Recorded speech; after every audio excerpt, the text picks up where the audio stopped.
ये आपको बताएं कि एफआईए मनी लॉन्ड्रिंग के केस में मुनस इलाही की मुंजमद होने वाली जायदाद और बैंक अकाउंट्स की तफसीलात डॉन न्यूज ने हासिल कर ली हैं। मजीद इस हवाले से तफसीलात हासिल करेंगे डॉन न्यूज के नुमाइंदे राना बिलाल से। राना बिलाल, बताएगा जायदाद से मुतालिक क्या मजीद तफसीलात सामने आई हैं?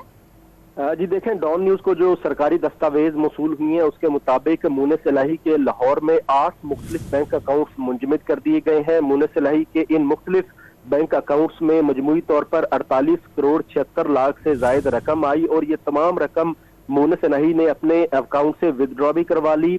रकम जमा और निकलवाने में इस्तेमाल होने वाले ये जो तमाम बैंक अकाउंट्स हैं इन्हें मुंजमद कर दिया गया है। और जो दस्तावेजात हैं उसके मुताबिक एफआईए ने यह दावा किया है कि मुनस इलाही के ये बैंक अकाउंट्स मनी लॉन्ड्रिंग के लिए इस्तेमाल हुए हैं। इसके साथ साथ मुनस इलाही की 6 मुख्तलिफ प्रॉपर्टीज को भी मुंजमद कर दिए गए हैं। ये 5 प्रॉपर्टीज कसूर में है और एक प्रॉपर्टी जो है वो मुनस इलाही की रावलपिंडी में है जिसे मुंजमद किया गया है। और एफआईए का दावा है कि मुनस इलाही ने प्रॉपर्टीज मनी लॉन्ड्रिंग से बनाई हैं। एफआईए की जानिब से एक तहरीरी दरखास्त लाहौर की स्पेशल कोर्ट सेंट्रल में दी गई थी जिसमें यह दरखास्त की गई थी कि मुनस इलाही के इन बैंक अकाउंट्स और प्रॉपर्टीज को मुंजमद कर दिया जाए, जिस पर अदालत ने एफआईए की दरखास्त को मंजूर कर लिया था। और अब अदालत के हुक्म के बाद मुनस इलाही के 8 बैंक अकाउंट्स जो कि लाहौर में है और उसके साथ साथ 6 प्रॉपर्टीज जिनमें 5 कसूर में है और एक रावलपिंडी में है, इन तमाम प्रॉपर्टीज को मुंजमद कर दिया गया है।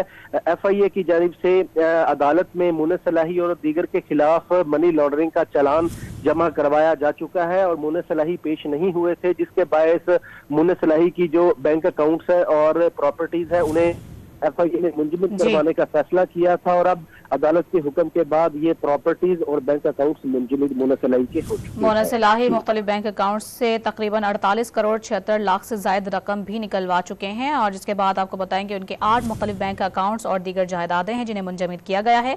तफसीलात बता रहे थे राना बिलाल। बहुत शुक्रिया आपका।